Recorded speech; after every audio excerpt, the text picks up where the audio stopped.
Hi, and welcome. I'm Z, And I'm Keith.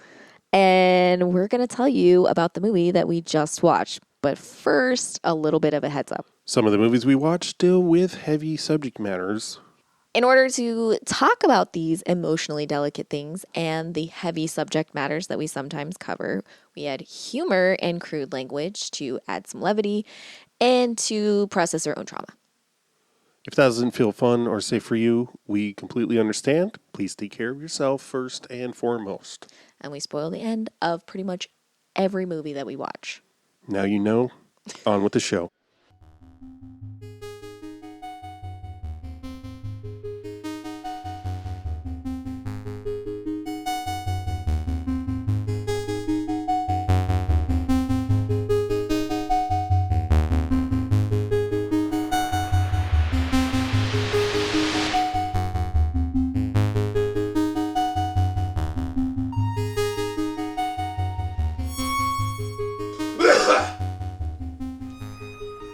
Your mother sucks cocks in hell.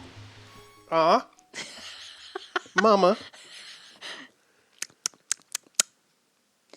But changing. Oh, here's a goof. In the pool scene, the hustler says, this is under factual errors. The hustler says, 8-ball, corner pocket, 2 cushions. The 8-ball made contact with cushions 3 times before falling into the pocket. Mikey won his bet. Well, he fucking died, so what does it matter? Take it to the ICJ.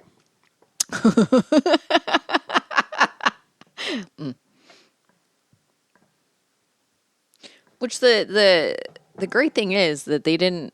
I don't know. Like I've seen conflicting things, but like the ICJ, like they didn't call for a ceasefire, and people are like, a ceasefire isn't what you would call it because a ceasefire is what happens in a conflict, and it's not a conflict because like it's a genocide. So I'm like, wait, but does that? Well, what? but they didn't. Right. I think the point being they didn't say Israel has to stop doing what it's doing immediately. Yeah, they just said they have to. They continue to deliberate. Yeah, they said we have to. You have to make sure that they are fed. Yeah, I mean it doesn't matter Before you because Israel already said they weren't. They didn't give a shit what Oh yeah, would be said. So yeah. ew, welcome. Here we are. Beverly Hills Cop. This is part of our February. This is a controversial one. Keith wasn't sure that he wanted to watch Beverly Hills Cop. I did true. because I saw it on a bunch of lists I saw like 3 or 4 lists. I can't remember how many. All of them mentioned Beverly Hills Cop, and I'd never seen it. Mm-hmm. So it's like I do feel like it's something that I need to watch just because it's a film that is a big deal, and I've never seen it. But correct me if I'm wrong. Correct me if I'm wrong. The reason why Keith wasn't sure about it in the lineup for February, which is films we're watching for Black History Month, is that it's not necessarily a black film. It's, Eddie Murphy's pretty much the only black character in it. But the reason why I wanted to watch it was because I thought that could be a point of discussion. Like, I think that, it's not my place to say that, like, it doesn't count as a black film or that it can't count as a black film. However, I think talking about how this could be considered a black film in the 80s and only have, like, 1 star. Yeah, you made the point black. that I think ultimately sold me, which was sort of mainstream representation kind of argument. Right.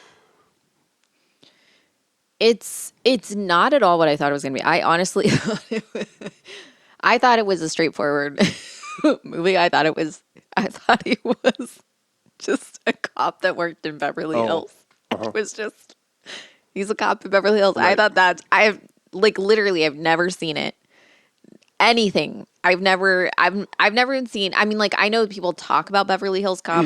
Probably the most I've ever seen of it, and this is kind of embarrassing, just that I think I've seen Bronson Pinchot's snippet more than I've seen anything else.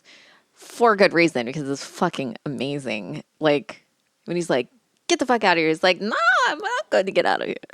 I can't. Danae, one moment. Don't run and tell me, Summers, that Mr. Ahmed Foley is here to see... Axel Foley. Axel. Axel Foley is here to see her. These are all the acquaintances. Donnie, cover this up. It's like the breast of a dog to scrub for the customer. It's not sexy. It's animal. No, it's not sexy at all. Man, Bronson Pinchot. He's one that is like, I am always afraid. Yeah. That, because he seems like I don't know why. He always seems like he's someone that's going to tell the dirty. He's like. Saget-esque. I literally was going to say, it's like Bob Saget. You're like, have you done something? I don't know. I feel like you're always going to tell the dirtiest joke possible. Well, for me, it's because he's so comfortable, seemingly, doing a vaguely What is Pinchot? French? I mean, I don't know his. I don't know his. I was ethnic, like, he's from France. I don't know his ethnic background, but that's what I mean. Fucking John Fetterman. Every time someone mentions him, I have to fucking Google this man because I think he's the guy from that one show that was like whatever. He's the fucking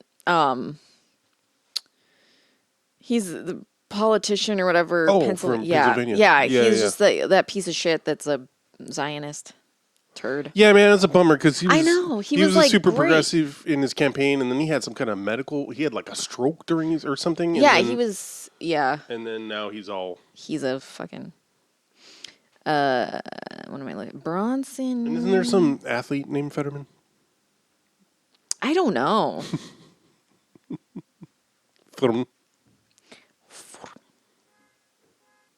Yeah, it's kind of a bummer because about Perfect Strangers because everything we've seen him in, he's really a bright spot in whatever it is. The Langoliers. Russian? This. Yeah, I know. The Langoliers, like watching the Langoliers, especially I think that's really where it came from, is that I also remember as a teen, or young person, seeing him as like the bad guy who's like killing a little kid. After my really only association with him was Balky from, Perfect Strangers, and being like, ooh, then I was like, wait, is he like, and then he just like kind of went away, for a while. I remember my first experience of him outside of Perfect Strangers was True Romance, and he's hilarious in that. Oh, I don't know that I've seen that. Yeah, I don't recommend it. He doesn't have a huge part. Wait, I'm sure that you're going to be like, yeah, of course. He's in Risky Business? Yeah. No. Yeah, okay. Yeah. Boffed and then they... Oh, God. So... Yeah, that too. Thank you for remembering. So, Russian? Yeah. Oh. So they're... Pinchot's father changed his surname from Poncharovsky. I don't know how to say it. It's Russian, so I don't know how to say it too. Pinchot. They moved from Russia to France following the Russian Revolution. Which one? It doesn't. Does it give a year? It doesn't give a year. It just says following. It says Pinchot's paternal grandparents were from. His mother was a typist. It doesn't say what his mother. Well, maybe I don't know what his mother was, but his father was. All right. A French Russian. My favorite dressing. Yeah.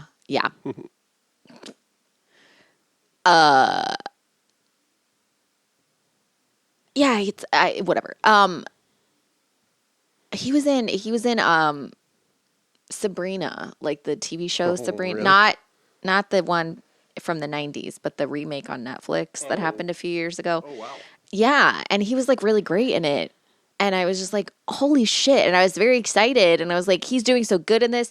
And then I think and then after that, I think is when we rewatched The Langoliers, and I was like, oh my God, he's actually so fucking good.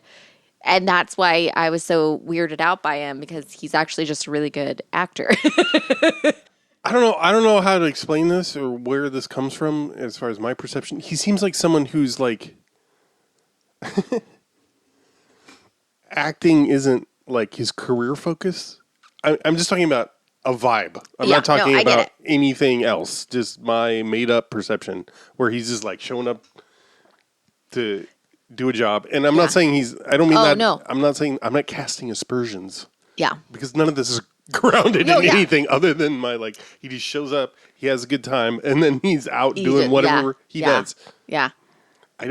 No idea. I'm sure that's not what his life is like. He's the kind of person that they're like, oh, what have you been up to? And he's like, I learned how to bind books. I've just been doing that.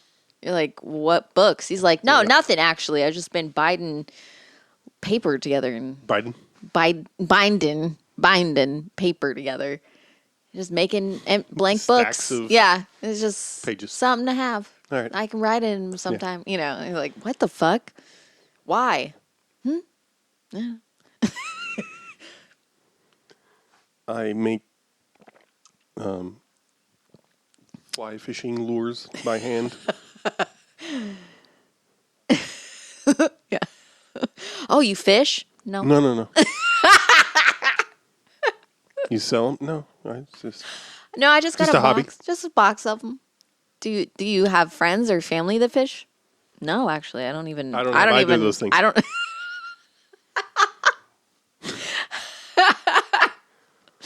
What did we watch where someone goes to visit a character played by Michael McKean, and then he's just like a hermit that's... Is that in The Good Place or something? I don't know. Anyway. I don't know. That's the character it evoked for me. What if we didn't watch the same thing? Are you sure that I watched it with you? Mm-hmm. Oh, okay. Yeah, it might be The Good. I don't know. I don't remember. That doesn't. Oh yeah, I think maybe. Or maybe a cop show. It seemed like something that was episodic because it was like. Yeah. What am I thinking of? My favorite thing that you do is that you'll be like, you'll say something and you get it wrong. You'll like say something about someone, you'll get it wrong, and then you'll go, "Who am I thinking of?" It's always annoying. I mean, I do but it on funny. purpose now.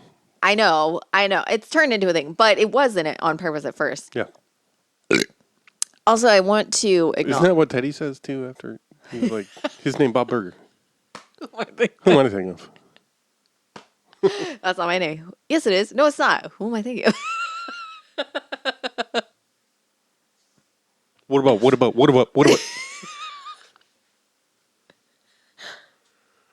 Oh man, I do love when the one where they're playing all the hits. When he's on hold, go back down. And you just hear him trying to playing all the hits. He's laughing. I'm like, there's no way that was scripted. Larry Murphy, underrated. Yeah. Part of Bob's. Overrated part of Bob's. Dan Mintz. We are not. Here's the thing. Tina, great character. Yeah. Dan Mintz, don't ask him to do improv. He literally will just be like, No, look up one of those like live improv. Tina, what do you think about It's okay. I already gave them the talk, so you don't. What do you mean, Tina? Have to do Yeah, it. Tina told me all about the Finger Blasters About Incorporated. What did you say? No, That would be just a good about like butts and vaginas and stuff. What'd you just say?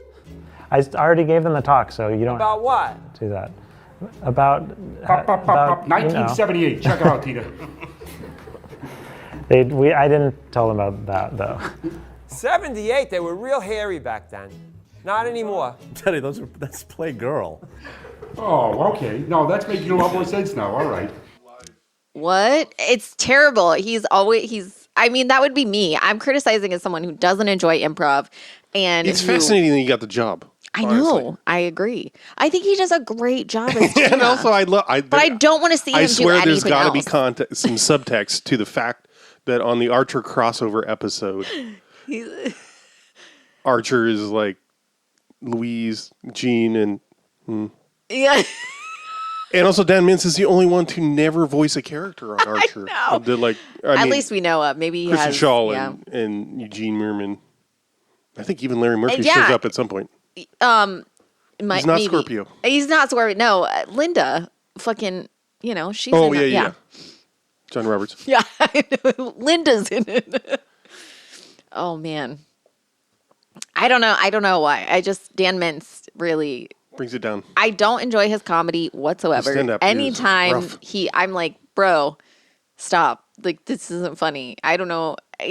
The only way that I can handle him is as Tina. Tina Belcher, great character. Hilarious. Love it. I don't want any association with Dan. Like, you say Dan Mintz, and I'm like, no, Tina Belcher. I don't even like him as TV. Yeah, honestly, he's kind of annoying as TV, if I'm honest. Jake Jr. is a much better character, voiced by Kristen Shaw. Yeah, I don't know that Eugene Merman. Yeah. I always feel like I'm saying Eugene Merman's character wrong, or nope. Character? Eugene Merman's name wrong because he plays Gene. Oh yeah. And they'll there's one where I think it's the one where they skip school to buy a Valentine's gift for Linda. And My fuzzy Valentine? Yeah, and he says oh, we should get a hot chocolate or something. And Louise was like, oh, great idea, Eugene. That's what she says. She calls him Eugene. Oh. Yeah. Never got that. So, and I'm like, Eugene, and I'm like, nope, that's the character's name. And then I'm like, nope, that's actually his name. And it trips me up every time. I bet that was a fuck up and they just kept it. I don't know. What I mean? I don't know. Well, Eugene. Gene's just short for... No, I know, but... What if they call him Gene? They do. No, I mean Eugene. What if they call Eugene Gene? I don't understand what you're asking. What if that's his actual nickname? Is it not? His nickname is Eugene? No, his name... What are you saying? What if Eugene Merman's nickname is Gene? Oh, probably. That's I would all call I'm him saying. Huge. Is that fatphobic? Huge merman. I didn't even do drugs this time. I just found out that James Wan directed the Aquaman movies. Oh no. That must be why I have any lingering desire. I had to watch them. Apparently the new one is balls. Sweaty ball hair stuck to a Band-Aid on the bottom of a urinal. Ball hair on a who would put a Band-Aid on their balls? Someone who got a cut on their scrotum. Fuck. Just obvious. Just let your underwear. Think about it. Just let your underwear do the job. You don't need to put a Band-Aid on those. How? Oh my god. Oh my god. So insensitive to scrot havers right now. I'm not insensitive to scrot havers. Just there's audience. Scrot havers. Call it. Let us know. Anyway, speaking of scrot havers. There was a petition signed by 4 million people so that Amber Heard wasn't in the second Aquaman 4 movie. million? That's the quote I heard. 4 million people don't think Johnny Depp is an embarrassment. That's embarrassing. That's the real. That's what is the real indictment. Anyway, sorry. That's a different. It's so I can't stand when people you don't have to like Amber Heard. I don't care if you like Amber Heard, but if you're like she's a piece of shit who tarnished Johnny Depp's career, I'm like, bro, he did that on his own. He is. Nobody wants to fucking work with him because he's so fucking annoying and he's such a piece of shit. Speaking of red flags about a certain friend we lost recently, they were like, oh, it seems like both sides. You remember? I don't actually, but sounds about white. Like when a cat's tongue comes out just like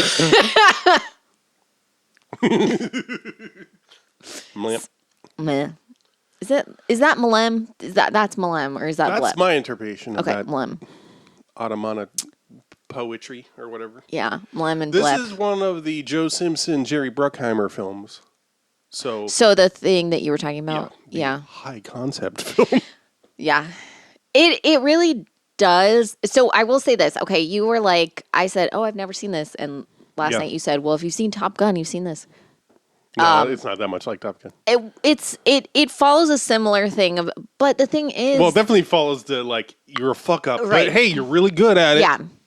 But it doesn't in a believable way where it's like you're really good, but you're a fuck up, which is how it's supposed to be. Not like you're a fuck up, but hey, you're great. It's like that's not. It's like in the right order. It like makes sense in this film, and they're not like, what a piece of shit. This guy fucks everything up, and that's why we're promoting him. That's Top Gun. You're like, wait, what? What? Well, it doesn't make sense. Don't really argue as it. a fighter pilot who's right. They don't argue the point of like they're just like you should never do what he's done. If you do, you're going to fucking die. He puts everyone's life at risk, and that's what we need in this job, so he gets a promotion. And you're like, no, what? Like, you just lie a little bit, spin it or something. Like, there was no attempt to spin it in Top Gun. But I feel like also Axel F. is an actual character. thinks Eddie Murphy. Right. And this is the thing, like Tom Cruise, like people are like, Tom Cruise is such a good actor. And I'm like, False. Is he? No. Is he a good actor, or is he just kind of a sociopath? Well, it also helps that it's a comedy. You know what I mean? Right. Or it's helped by that, you know? Yeah. I feel like because then you're allowed to not take it that seriously. But also I think they do kind of a great job of, I feel like, I mean, I think they did a really good job of, it's Mikey? Who? That dies? Oh, yeah, I think so. Okay, that's his name. He or Mickey or Mikey, I don't fucking know. I think it's Mikey. They do a great job of setting up his, like when he died in the movie, I literally was like, like You did, you gasped. I was very shocked too. I was did like not how expect it's a full-on- done, the ways I was very, very like taken by surprise. Yeah. I swear, if you ever show your face out there again, I won't. Ever. I won't. ever. I won't. I promise you. I'm sorry. I fucked up. I'm sorry. Okay. I'm sorry. Okay. Ever.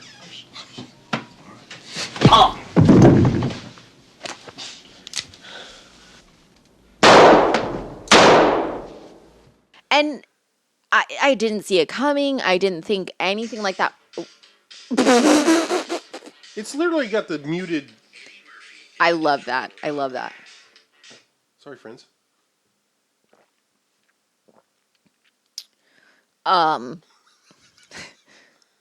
Speaking of shocking, not fitting the tone of the opening. But I feel like they did such a good job of making you care about that character in such a short time. And I was very impressed with that. Like, I credit it with both Eddie Murphy and the guy that played Mickey or whatever, Mikey or whatever. I credit because they had great chemistry and they seemed like they really got along. They seemed like they were old friends. And that is not always easy to do. Like, having chemistry like that is not super easy to do. And Eddie Murphy being a comedian, you know, like he's walking into this as, you know, the majority of his background was comedy, you know, and he was able to like really sell this. Like, he was great in this. And I don't want to be like, that's super surprising. But like, it made you were on his side. You understood his motivation. You knew why he was doing this. And you knew, like, when he would lie or when he would say something, you knew why he was doing that. He wasn't just doing it to be a piece of shit. Totally. He was doing it to try to keep other people out of trouble. He was doing it. He knew he was risking his career and he was trying not to let anyone else risk theirs. So there was always a reason behind everything that he did.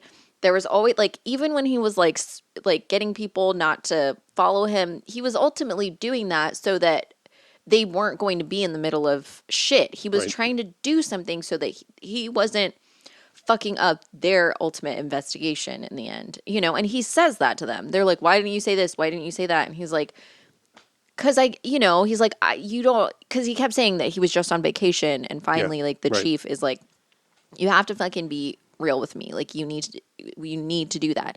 And so he was, and the guy's like, fuck, okay.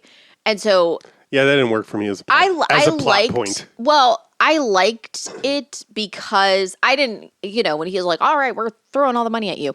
That part was a little ridiculous. But like, when he's like, him just being like, I know that you're full of shit.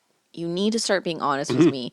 And then he was. And I was like, okay, I appreciate that because he's letting them know, he's like, you can't go in there. You can't. He's like, you need a warrant. You need this. Yeah. You need all this stuff.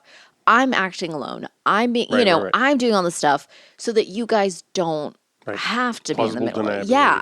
And I was like, that makes so much sense. And that, them setting up that he basically is a kid that came from doing a lot of criminal activities. And the only thing that kept him out of jail was his friends having his back. Well, yeah, right. And that friend being the one that dies and him doing a bunch of stuff. And you're like, okay, there's so much setup for a very simplistic story. And it was great. I mean, like, yeah, it's propaganda. We all know that, whatever. But I was very impressed by how well it was able to sell this story to me and have me not be like, oh my God, okay, I get it. Like Top Gun, I was like checked out immediately. I'm so sorry. But like as soon as Tom Cruise was like, I have a motorcycle, and every time she's trying to talk, he's like, wah, wah. I was like, oh my God, this movie just started. I was like, fuck. They're like making out in the elevator and I have a gun in my mouth ready to pull the trigger. I don't care. I mean, it's also like, I know that in real life she's a fucking lesbian and her, her career is shit because she is a lesbian. She really, she got like, swept under the rug or whatever you fucking call it. Not swept under the rug. What is it? Blacklisted. But like not really blacklisted, but she just, Munched under the carpet. But I mean, like, right? Like she worked with like a guy in Scientology and she's a lesbian and then her career, Well, she was in Witness. She was in Witness, but that was 1982, wasn't it? I don't remember. I don't know if I've ever seen We got to watch Witness. It's a good movie, man. I mean, it's 1985. So the year before. Okay. But yeah, I don't know. Like, I just feel like I don't know. When they were making out, I was so irritated when they were making out because I was like, no, this is not what God wanted. Like, she's a lesbian. No, it doesn't. None of her. Yeah, I'm like, no. The character arc doesn't make sense. If I know that someone's gay or lesbian, not like if someone's bisexual, but if I know someone's gay or a lesbian, it does a lot to take me out of it. Like, I'm actually surprised that I was cool with, like, what's his name in Fleabag?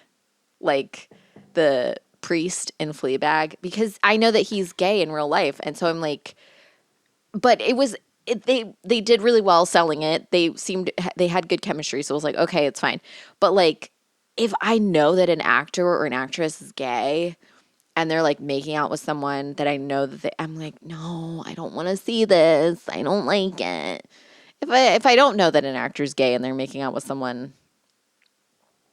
in a gay way, then I'm like, oh, well, but it doesn't go the other way. I don't, someone gay making out with someone, in a straight way in a movie, I'm like, ugh, I'm sorry for you. Whatever. As an aside. But yeah. And he didn't really have a romance in this either. Thank God. Yeah, no, I was very worried about that. Ginny is super. I liked that they were all friends from childhood and they all kept that like connection. I fell for that because I don't really have that. So, you know what I mean? I mean, so like, it's, at least it didn't make her more of a pawn. Right. To be and traded, like what I mean? Like a leverage. Exactly. Right. And her being kidnapped or whatever made more sense because she was actually involved in it without knowing it. Right. So her getting taken, her being used, that made sense because she wasn't like, oh, how did I get here? You know, she was the one that was letting him in places. She was the one that was basically like doing a lot of shit that could get her, 1, fired, or 2, killed.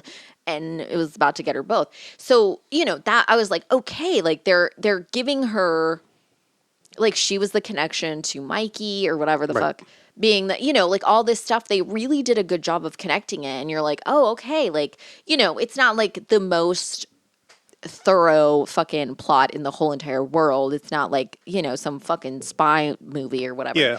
But they did a good job for it being like a buddy cop movie kind of thing. They did a really good job with making you, with like telling you like something's going on. You don't quite know what it is. You know that it, you know, all this shit. And I don't know. I was like, okay, my main thing though, while I was watching it, I'm like, this dude from Detroit grew up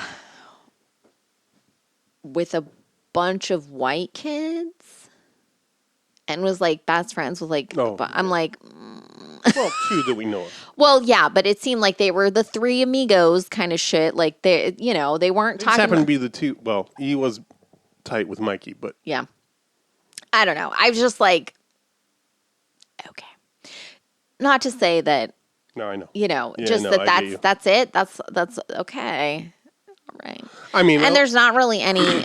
There's the other cop that, you know, that he makes fun of. I thought that was. Oh funny. yeah, in Beverly Hills. Yeah, and the B team. There's Damon Wayans. Yeah. And that's it. Those are like. Well, there's his boss. Oh, in his Detroit, boss. That's true. Who was a his real boss. cop at the time. Later ran for mayor of Detroit. That's crazy. He did so good. Well, I guess I shouldn't. You know, cops have to be good actors because they are full of shit all the time. One of the things I do love about when you went through that phase of watching interrogation. Oh yeah. Video, like how stupid cops actually sound when they're interrogating. It's amazing. I'm like, how dumb do you have to be? Yeah, we just when the guy was like asking about fucking. Oh, the local guy? Yeah, the local guy who's a fucking murderer. He was like, do you ever look up porn on YouTube? And I'm like, Yeah. I would not be able to just sit I feel in like that. it was a similar moment in, we just watched American Nightmare, which is about, fuck, I don't remember anybody's name. It got called the Gone Girl case. Yeah, the real life Gone Girl. Which is not at all what it was. Absolutely infuriating. See, this is why I fucking hate that movie, though, because that movie of course made all of these people instantly hate this woman that was literally kidnapped and being sexually assaulted. And they weren't even looking for her or trying to find her because they just assumed she was a fucking bitch of a girlfriend. And that's like infuriating, but like that's why I hated that movie, because anybody that I talked to that had any sort of like negative idea of women would use that movie as like this movie is the reason why I hate women. Yeah, like it was a fucking case study. Yeah, right. I'm like, what the fuck? Yeah, and the fact that it's written by a woman who's like, I like to tell stories about women that are real and complicated. I'm like, no, bitch, you like to tell stories about women who are whores and like just all the shit. What do you have against whores? Yeah, exactly. All of a sudden. I mean. No, I did quotes. Oh, you did? I didn't quotes. You're real quiet. They're quote whores unquote. No, I got pissed off when I was like reading, because I read the book Gone Girl, because I was like, I fucking hate it, and everyone's like, that's because you haven't read the book. The book does a lot of explain. No, the book is what they mean. What people mean when they say the book explains why she's that way. What they mean is the book goes into further detail about what a bitch she is. Right. It doesn't explain why she's the way that she is. It's just like she's a rich, spoiled bitch who ruins anyone's life. How does that sell? How is that interesting to anyone. I mean, yeah, I know, that was the thing. I mean, it was so heterosexual. Like it's this thing of like something about like heterosexual relationships that is very problematic in my opinion. Yes, I'm generalizing all heterosexual relationships, is that there is this idea that you're not supposed to get along, you're not supposed to see eye to eye, you're not supposed to agree on things, and that you're not like ultimately you are from two different worlds and there's nothing in common that either of you have. So hating each other, resenting each other, and being awful to each other is normal in a relationship. And that is like a propaganda that gets pushed by like sitcoms, movies, like media. All these things are like, oh, you two are never going to get along. You two don't understand. Like, you're never going to be able to communicate properly. He's a man. You're a woman. There's no way that you guys can ever come to an understanding. And this is like propaganda that gets pushed and pushed. So people identify with stories where the woman is a fucking money hungry bitch. The woman is a absolute nightmare. No, I know. Or vice versa. Like the man is like, is super lazy and doesn't do anything. All of these things where it's like, literally all you have to do is fucking communicate. Like all you have to do is like, and, you know, ultimately, I will say this, ultimately with Gone Girl, the book and the movie, like the moral is basically that they're both horrible people that are just going to be stuck with each other. Yeah, always the best kind of story. And I'm like, that's just normal life for most heterosexual people. And that's probably why people identified with it, because they're like, oh, he's a horrible character and she's a horrible character and they end up together in the end. Man. Yeah. And it's like that's not good storytelling. I hate these kinds of stories. Right. I mean, it's like what I hated about you. These are films I will never watch again, and any opportunity I get, I will tell others to never watch them. Your Friends and Neighbors.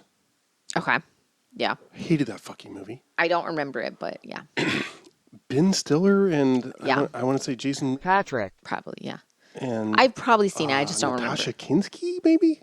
Probably. It is horrible. And I watched a lot of those in the 90s, in the late 90s. Leaving Las Vegas? Yeah. Why do we make any Lars von Trier movie?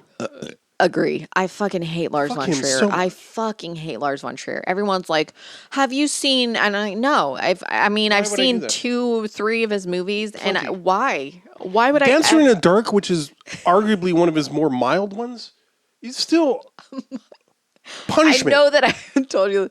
My dad and I watched that, and I knew it had Bjork, and I knew that it was a musical. So I was watching it with my dad. I don't know if I watched the whole thing with my dad, but we watched it in the end when she's getting executed. Yeah. Counting the steps. And she's singing. On her way. And then they just pull the lever and she gets hanged. And it's just like a very quick cutoff. She's like hitting a high note. And my dad and I busted out laughing because we were like, what the fuck is this movie? We were hysterically laughing. He's like, this is not, we were laughing not because we thought it was funny. We were laughing because of the absolute absurdity and the hysterical, like, ridiculousness of it.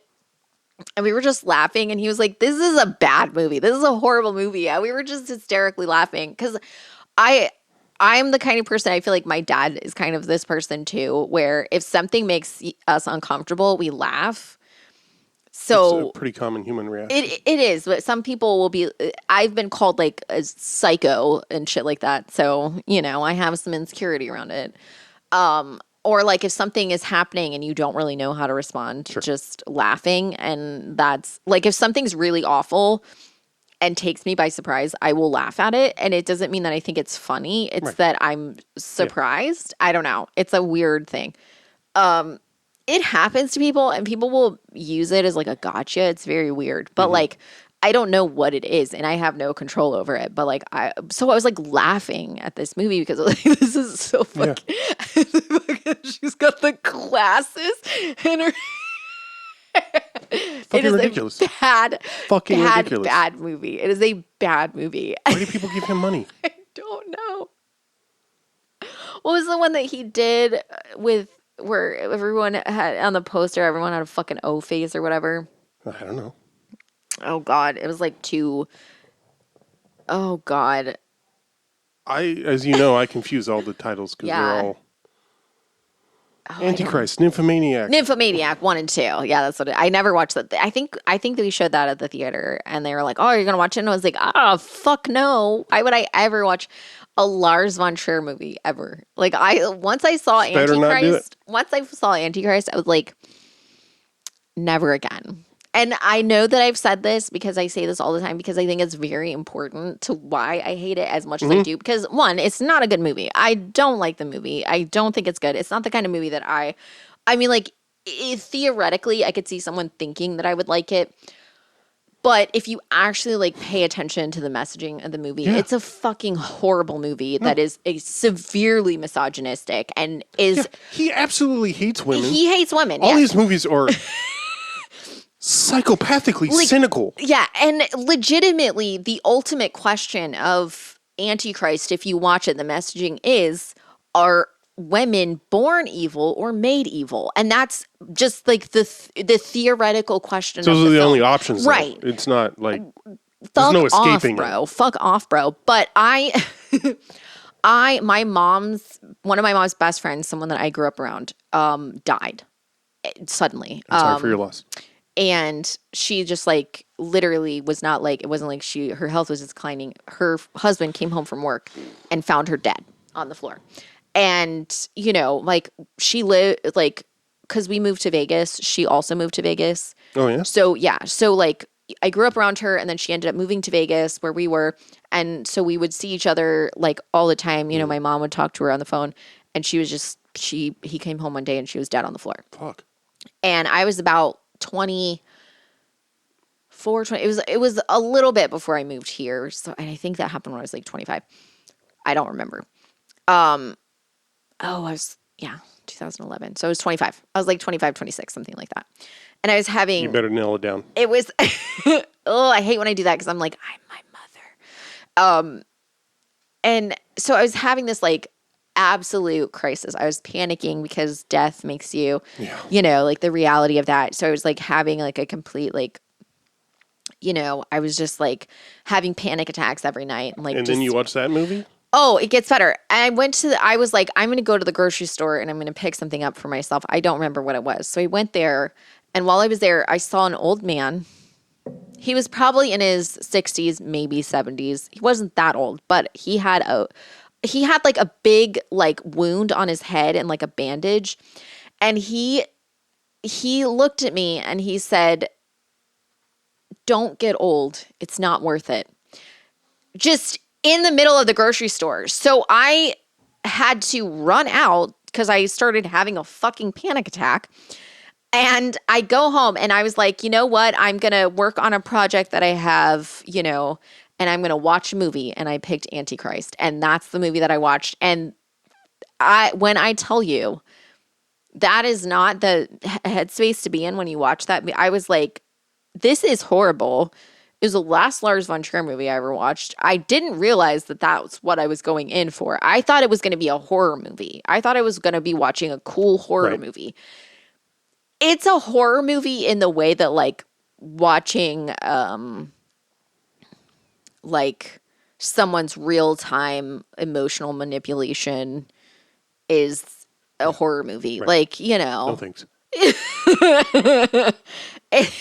It's like Midsommar without all the cool violent parts and more emotional violence. Anyway, we're talking about Beverly Hills Cop, which doesn't do any of that. If you're like, what should I watch? And you're like, Lars von Trier or Beverly Hills Cop? Beverly Hills Cop. You could watch this movie 100 times and it would still, the 100th watch, it would be a better film than anything Lars von Trier has shit out into the toilet. And that's what I call his movies. So anyway.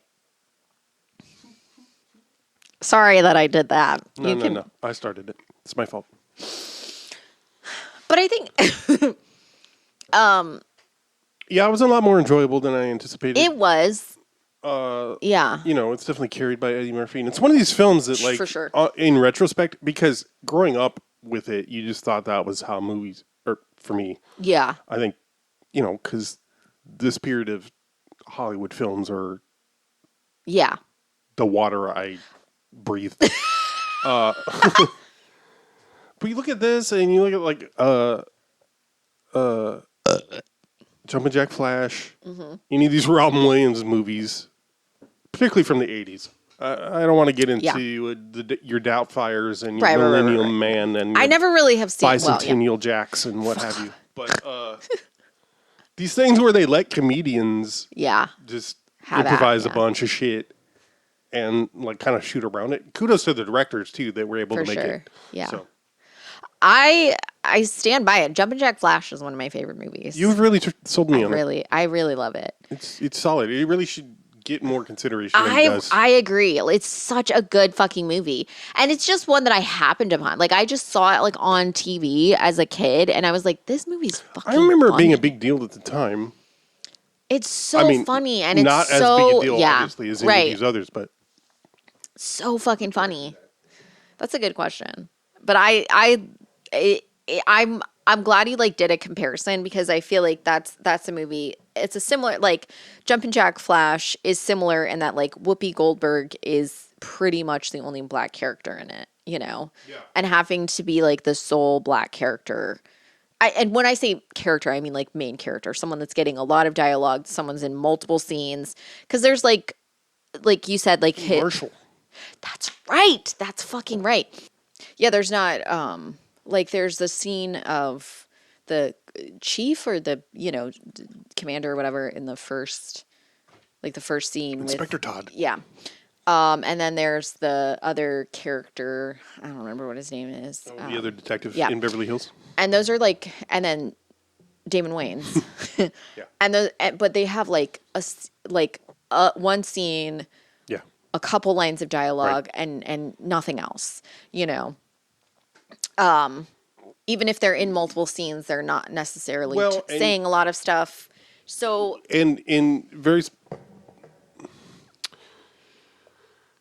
the other detective in Beverly Hills, the whole thing that Foley does is frame him as white adjacent. We're not going to fall for a banana in the tailpipe. You're not gonna fall for the banana in the tailpipe? It should be more natural, brother. It should flow out like this. Look, man, I ain't falling for no banana in my tailpipe. See, that's more natural for us. You've been hanging out with this dude too long. And then Damon Wayne's character is clearly played as very effeminate, so you can... Yeah, right. Yeah, they're occupying different spaces. Mm-hmm. His boss is the only one that you can arguably... Yeah. But I think so when I say like there aren't really any characters, what I'm meaning is not that there are no other characters throughout the film, but there's no main characters. There's no one else holding up the film. And in both cases, they're the lead. Exactly. They're the central character.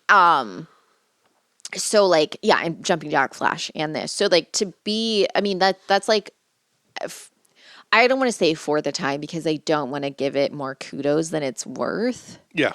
I don't want to be like, impressive that they were able to make a film starring a black person in the fucking 80s. Like, they should have. Correct.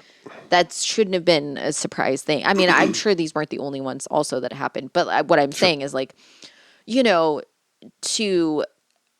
that it was like. I mean, I think that's part of the point. I'm sorry. Right. I keep cutting Just off. go ahead. Just go ahead. Just go ahead and stop. I want to hear it's the fact that they're isolated from blackness. Exactly. Or Right. Yeah. A larger... They're in a white world, which, of course, they are anyway. But, I mean, like... Right. They're moving in white spaces. Correct. There aren't black spaces that we see. Exactly.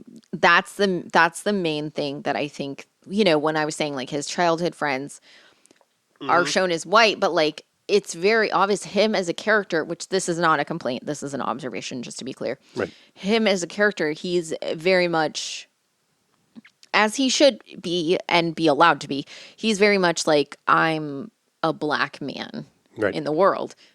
Of course you are. That makes sense. And even like you said, when he's interacting with the other officer, the other detective, and he's like you said, he's like acting very white. You know, he's like doing the thing where he is not, you know, and he makes fun of him. And, you know, it's a thing of he's saying like, we're not from the same world, you know, which would imply that he is not around white people as much. He's not interacting with white people as much. And yet back home, like his partner seemingly looked like was Paul Reiser, right? That was his. Oh, I think that's supposed to be, yeah. Right. And so you're like, you know, Unclear it's very what their much relationship is. showing. Yeah. And the only other black individual that seems like a fully black character that's allowed to be, you know, is in opposition to him, you know? So there's a lot of stuff that's like very interesting in how it's portrayed, and that it's like, you know, they probably had to be careful in how they, which is frustrating and annoying. Well, and the whole because fact you that don't want to seem like you're teaming up, you know, and with another black person, and like, oh, you know, you have to get along because then it would have to be the whole thing. Exactly, right. And it's just it's frustrating. Well, and you get like, I mean, the shots in Detroit, are mostly black folks. Right, but then all the characters that they have are white. That's so crazy. Yeah, it's a really interesting. And that's mainly what I'm getting at, is that like they're right. There, it's really, you know, if you're not paying attention, you're like, oh, there's so much, you know. I see lots of black individuals in the beginning of the film. Like it's just, you know, street shots of blown out buildings and and you're seeing a lot, right? Shit. And you're seeing a lot of, and then it's just like white cops everywhere, you know. And there are like background people that are, you know, people of color and like black individuals and stuff like that. But that's not what I'm talking about. I'm talking about speaking roles. I'm talking about people have characters that have names, kind of shit. Not for nothing. Not that I remember them. Not for nothing. The shots in Detroit, apparently they had police escorts for. Wow. And there were some places even the cops would not. They were like, "No, we're not going with you. We can't guarantee your safety." Cops are such jokes. Yeah. What? But they did it anyway. They went and shot it anyway. Yeah, and it was fine. Seemingly. What the fuck? I know. God, people are such fucking infants. And you said last night when we were watching this, you said, "Oh, I guess I haven't seen this." Yeah, I have a few images in mind because I knew I'd watched one of these, one of the Beverly Hills Cop movies as an adult. Now I'm thinking it's probably 2. Okay. Because none of the images I had in my head occurred in this movie. Yeah. Okay. I kept being like, there was one in particular where I'm like, oh, maybe this is it. Yeah. I thought this is how it opens, but no, maybe it's now. No, and then it never happened. Never happened. I think I'm glad that I waited, because I'm glad that not glad that I waited, but I'm glad that I'm watching it now. Glad you saved yourself for. Yeah. I'm glad that I watching it now, that I have a lot more appreciation for movies, and I watch things with a much more critical eye than I used to. Because I don't think that it would have. I think if I had an impression of it already, I wouldn't have gone in with the same. I wouldn't have gone in the same way, and it wouldn't have been the same experience. So I'm really glad that we picked this movie and that we're watching it now. But yeah, it was definitely not what I thought it was going to be. It was not as boring as I assumed it was going to be. I thought it would be a lot more crass. Yeah, right. Than it was. And it was not. I mean, like, this is a thing. Yeah, there were a lot of things I kept bracing myself for that never happened. Right. There isn't really much is there? Not really any homophobia. No.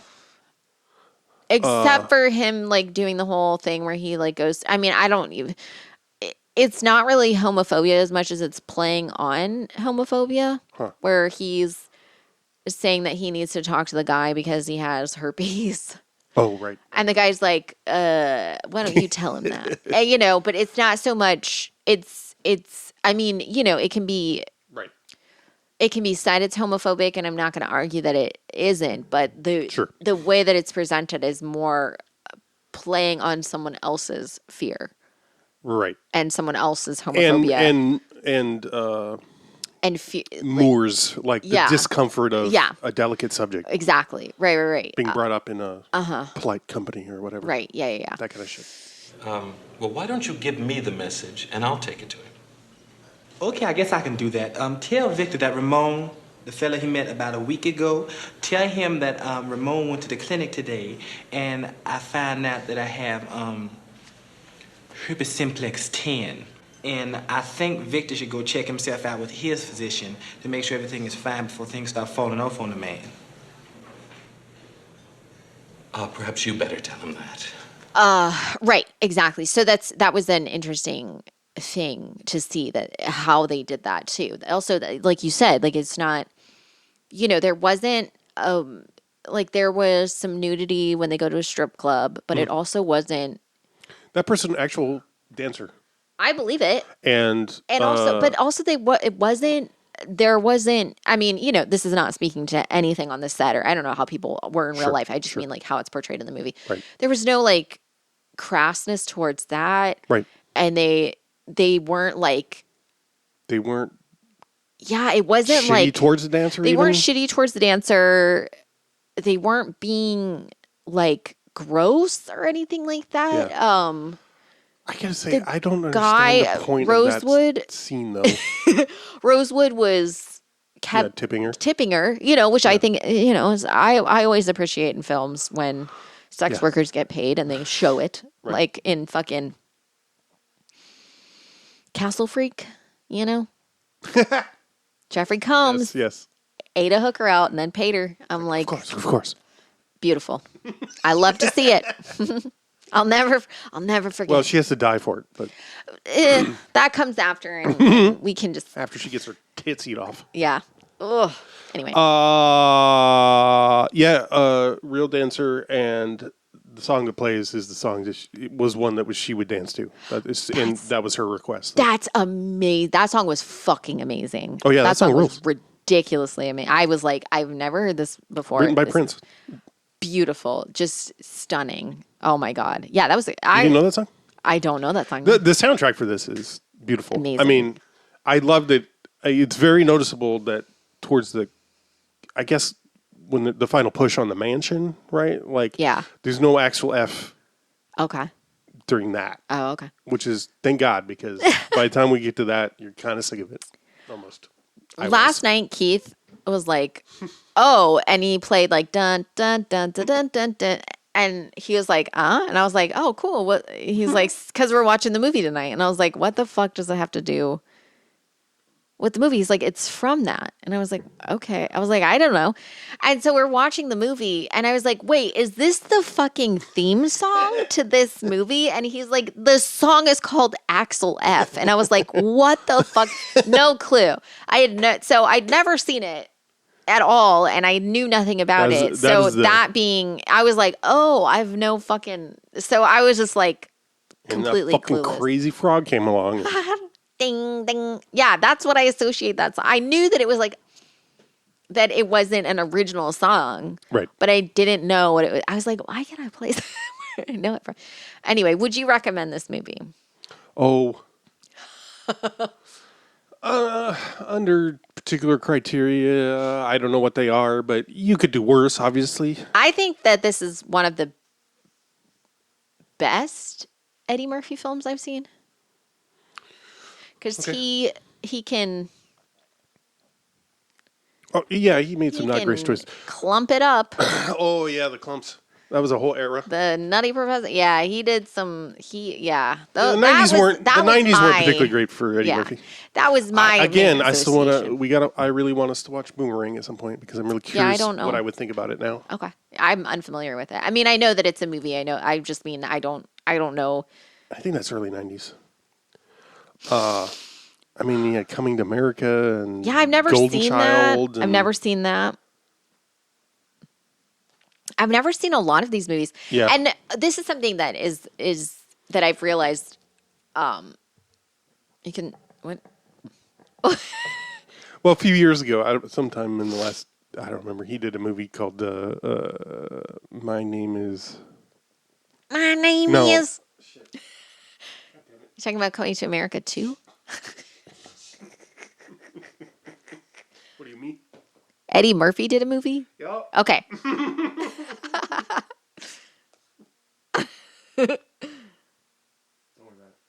Oh, Dolomite is my name. Dolomite is my name, yes. and I enjoyed that. Oh, you've seen that? That I watched, yeah. Okay. I enjoyed it. I mean, I don't know how accurate it is. It's a biopic. I see. Of sorts. Craig Robinson, isn't it? Who's Craig Robinson? He played Daryl on The Office. Oh, I never remember his fucking name. I never remember his name. And I'm never going to. I know. I'm so... Craigery. Craigery. Shout out to Craigery. Now I might remember. Anyway, there's this thing that happens where, like, I was not allowed to watch, like... I was not really allowed to watch rated R movies unless, like, somehow they didn't have cursing in them. Because sometimes rated R movies are just, like, have violence or they just have, they don't have nudity or a lot of cussing. And so adult me will see, like, a rated R movie from, like, the 80s. Yeah. And it'll say fuck in it a lot. And I'm like, oh, my God. They could say surprising. It then? I get so, like... Oh, like they said fuck so much in this movie, which I enjoyed. But I was just like, oh my God. It just feels Eddie like... Murphy's cussing is so, seems so natural. Yeah. It's just... Which I just assumed was just him. Yeah. You know, adding himself to the line, you know. I feel like... Did you see... Well, I don't know. You said you didn't read much of the trivia, but... When the dude comes in, who's Ronnie Cox's super... When the guy holding a bunch of rolled up paper or whatever. Yeah. That's his script. Because they kept rewriting the script. Oh, I see. Okay. So. You can barely write. And he calls him the wrong name. Or I mean, they kept it, so I think in that take it's intentional, but it was originally a mistake. Okay. That's amazing. He calls him Rosemond instead of Rosewood. Oh my God, that's amazing. Yeah. I feel like Judge Reinhold did good. Yeah. It was wild. Yeah. He's a weird character. I think so he was in that movie with Fred Savage, right? Where they trade places. Is it called Trading Places? I don't know what it's called. Is that what? Yeah. And he is like he's Fred Savage. It's one of those body swap movies. Yeah. Right? He's the dad and Fred Savage is the kid and they swap places and like he makes out with a woman and it's like he's just like it's Judge Reinhold but he's a kid so he doesn't know and he just his like big puffy mouth is all like you know and I just think that's gross. Does it load? Gross. I don't know. I didn't see that. It's just there's like I've not seen this movie so I don't. There's lipstick all over his face and he just looks like a terrible kisser and it just reminded me of all the straight men that I've kissed and I just didn't. It weirded me out and so I'm like watching this I'm like oh he's not terrible, he's not a horrible disgusting person. I just associated him as that because I saw that movie where someone whatever. I would love to write a book about terrible kissing men. Why? Would you want to relive that? I just want to shame them. Get something for it. Oh. Good luck. Thank you. But yeah. Would you recommend? Well, I did say it is one of the best Eddie Murphy films I've seen. I think if you're like me and your main association with Eddie Murphy comedy movies are Daddy Daycare and the fucking Nutty Professor. I did. That was one of those rock movies with The Rock where they did that formula. What am I thinking of? Yeah, man, telling you banana, black Republican, stack the Dutchman, guap man, gold man, stop man, cool man, cop man, dingo, bingo, name, old game, so fake, gold chain, bro, so insane, yo, scarecrow brain, yo, black cop, black cop, black cop, black cop, black cop, you don't even get paid a whole lot, you don't even get paid a whole lot.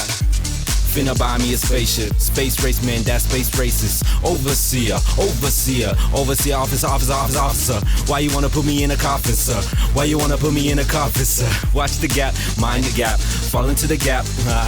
Yup, watch the gap, mind the gap, fall into the gap. Yup, stack duckets, banana republic. Which one's Dominican? Wait, who's the Indian? Who you callin' pickaninny? Beat like a chicken wing. Yup, beat it like a chicken wing. eating chicken and meat. People in the street eating chicken and meat. People in the street eating chicken and meat. People in the street eating chicken and meat. People in the street eating chicken and meat.